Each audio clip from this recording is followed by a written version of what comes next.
గ్రాముల బంగారాన్ని విడిపించి ఆ రోజు ఆన్లైన్ రేటుకే మేము కొంటాం. Sharma gold company.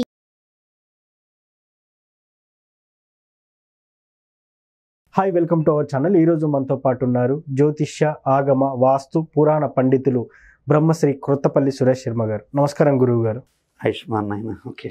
ఫిబ్రవరి నెలలో ధనుసు రాశి వారికి ఎలా ఉండబోతుంది అంటారు? ధనుసు రాశిలోని వారికి ఏమవుతుందంటే మొదట చూసినట్లయితే మాతృవర్గాల ఆస్తులు, అంటే ఎప్పుడో మీ తల్లిగారు లేకపోతే అమ్మమ్మో, తల్లిగారి తరఫున అమ్మమ్మలో, మేనమామలో ఒక ఆస్తి ఇచ్చి ఉంటారు. ఫార్చునేట్లీ అండ్ అన్ఫార్చునేట్లీ ఆ ఆస్తిని ఎవడన్నా కబ్జా పెట్టుకోవడము, లేకపోతే ఆక్యుపైడ్ చేసింది కాకుండా వాళ్ళే ఇచ్చిన వాళ్ళ బిడ్డలు తిరగబడి దాని మీద ఈ పత్రాలు ఎత్తి కోర్టుకి ఎక్కడము, ఇటువంటివి జరిగి ఉంటాయి. సో అటువంటి ఆస్తులకు సంబంధించి కొంత శుభవార్తలు వచ్చే అవకాశం ఉంటాయి. కోర్టు వివాదాల్లో చిక్కుకొని ఫైనాన్షియల్గా ఆ ఆస్తులకు సంబంధించినటువంటి క్లారిటీ లేనటువంటి వాళ్ళకి ఆ విషయమైన క్లారిటీ వస్తుంది. రాజకీయ నాయకులకి కొంచెం డిప్లొమాటిక్ పరిస్థితుల్లో పడిపోతారు. అంటే డిప్లొమాటిక్ అంటే ఏ డెసిషన్ తీసుకోలేనటువంటి కీ డెసిషన్ తీసుకోవడానికి ఆలోచనలో పడిపోతారు. సపోజ్ ఈ డెసిషన్ తీసుకుంటే ఏమవుతుందా, ఈ డెసిషన్ తీసుకుంటుంది ఏమవుతుందా అని ఒక డోలాయమాన స్థితిలోకి వెళ్ళిపోయే అవకాశాలు ప్రస్ఫుటంగా ఉంటాయి ధనుసు రాశిలోని రాజకీయ నాయకులకి. ఉద్యోగస్తులకైతే పై అధికారుల దగ్గర నుంచి మన్నన లభించే అవకాశం ఎక్కువగా ఉంటుంది. విద్యార్థులకి ముఖ్యంగా కంప్యూటర్ సైన్సు, వైద్య వృత్తి, కంప్యూటర్ సైన్స్లో కూడా artificial intelligence with robotic science, అట్లాగే డేటా సైన్స్, సైబర్ సెక్యూరిటీ, ఇటువంటి చదువులు చదివే పిల్లలు మంచి అభ్యున్నతికి వెళ్ళేందుకు మార్గం సుగమవుతుంది. ఆ చదువులు చదివి జాబ్ అవకాశాలు ఎత్తుక్కుంటున్నటువంటి ఉద్యోగాన్వేషులకి ఉద్యోగం లభించే అవకాశాలు కూడా ప్రస్ఫుటంగా ఉంటాయి. అట్లాగే అవివాహితులకి వివాహపరంగా సంబంధ బాంధవ్యాలు మెరుగుపడడం, అవతల వాళ్ళతో కొంచెం మంచి రిలేషన్స్ ఏర్పడడానికి అవకాశాలు ఉంటాయి. అట్లాగే రైతులకు చూసినట్లయితే వారి పంటల్ని వాళ్ళే ప్రమోట్ చేసుకునే అవకాశం ద్వారా లబ్ధి పొందొచ్చు.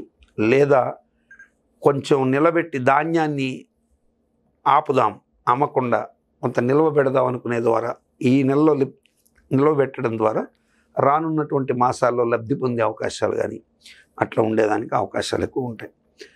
అయితే గృహిణులకి అగ్ని ప్రమాదాలు జరిగే అవకాశం ఉంటుంది.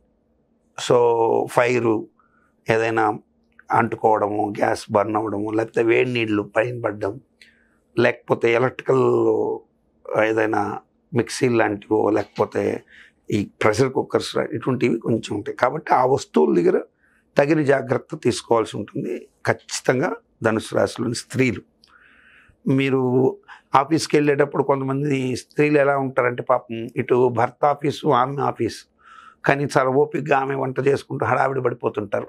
ముఖ్యంగా భార్యాభర్తలు టీచర్స్ అన్నప్పుడు హడావిడిగా వంట చేసేటప్పుడు ఇట్లా మిక్సీ మీద ఇలా చేయి పెట్టేసి గబక్కన వేసేసుకుంటుంటారు. ఒక్కోసారి ఏదో అవసరం గబక్కన తీసేస్తుంటారు. ఒక ప్రెషర్ కుక్కర్ పెట్టేసి 3 విజిల్స్ అనింది కన్ఫ్యూజ్ అయిపోయి 5 విజిల్స్ వచ్చేసి అవి బ్లాస్ట్ అయ్యే సందర్భాలు, గ్యాస్ తిప్పేసి మర్చిపోవడం, ఇటువంటి పొరపాట్లు జరగకుండా చూసుకోవాల్సిన అవసరం ఖచ్చితంగా ఉద్యోగస్తులుగా ఉన్నటువంటి గృహిణులకి ఉంటుంది. మామూలు ఇంట్లో గృహిణులు అయితే వాళ్ళకి వేరే బాధ్యత ఉండదు కాబట్టి వాళ్ళు కూడా జాగ్రత్త తీసుకోవాలి. కానీ ముఖ్యంగా ఉద్యోగినిగా ఉంటూ గృహిణి బాధ్యతలు చేసేవాళ్ళు జాగ్రత్తగా ఉండడం తప్పనిసరి.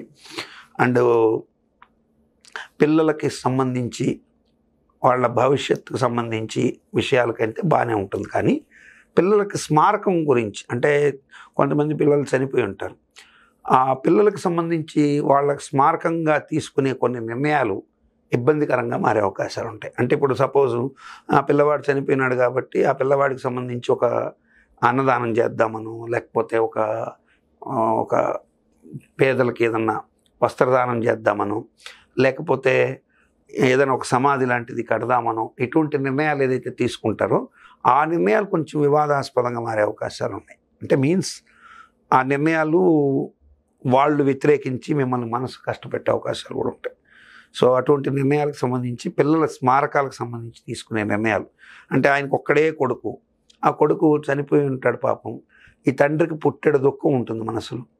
వాడి పేరుతో ఏదో ఒక ట్రస్ట్ చేస్తుంటే ఈ బాధకి తోడు ఈ బయట కల్పించే ఈ బాధ ఇంకొంచెం పెయిన్ఫుల్ అవుతుంది. సో ఆ పొలాన్ని ఎవడో కబ్జా చేయడం, ఇట్లాంటి కొన్ని నాస్టీ థింగ్స్ జరిగే అవకాశాలు ఉంటాయి.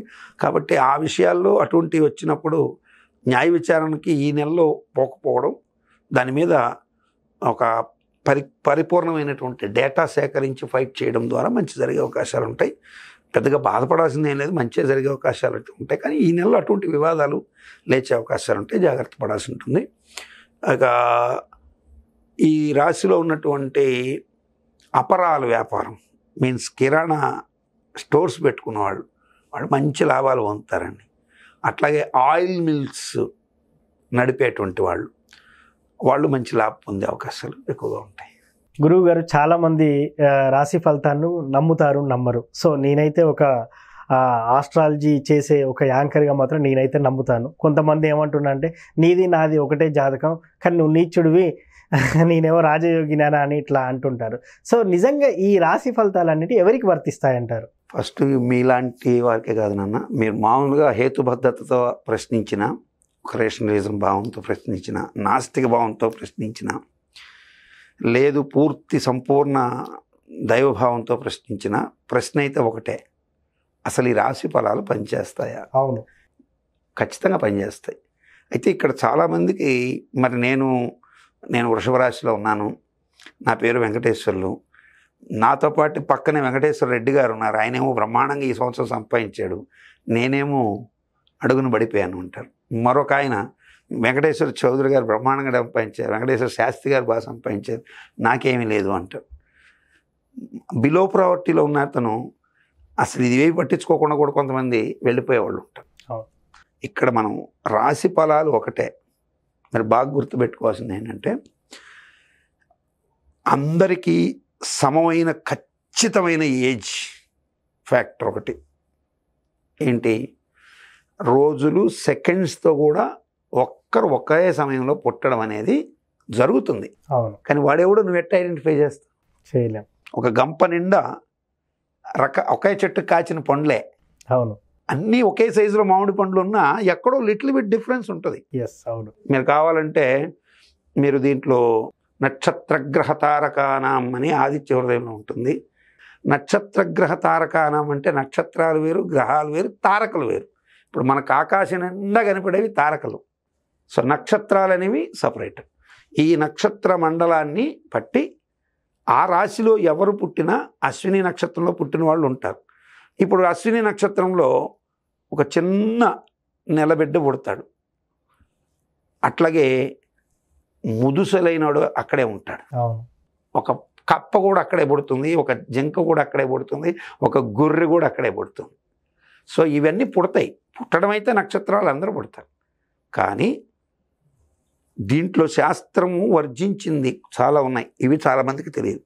శాస్త్రం రాశి ఫలాలు ఎవరికి వర్తిస్తాయని చెప్పింది అంటే బాలకులకు వర్తించదు. 60 సంవత్సరాలు ఏదైతే మనకున్నాయో అవి దాటిన వాడి మీద జ్యోతిష ప్రభావం పోతుంది. బధిర అంటే గ్రుడ్డివారు, వీరి మీద జాతక ప్రభావాలు తక్కువగా ఉంటాయి, ఉండవని కాదు తక్కువగా ఉంటాయి. పొంగుణ గుంటివారు, వీరి మీద తక్కువగా ఉంటాయి. అట్లాగే మతిభ్రంశత్వం, పిచ్చివాడి మీద జ్యోతిష్యం పనిచేయదు. మరి మనకు మంచి కోసమే శాస్త్రం ఉందనేది. కాబట్టి రాశి ఫలాలు మీరు దాంట్లో చూసి భయపడిపోవద్దండి, తెలుసుకోండి. సజెషన్స్ ఉంటే దాన్ని ఫాలో కండి. ఒకవేళ మంచిగా ఉంటే హ్యాపీగా ఉండండి, చెడు ఉంటే భయపడద్దు, హ్యాపీగా ఉండండి. ఫిబ్రవరి నెలలో ధనుసు రాశి వారికి ఎలా ఉండబోతుందని చాలా చక్కగా చెప్పారు గురుగారు. Thank you.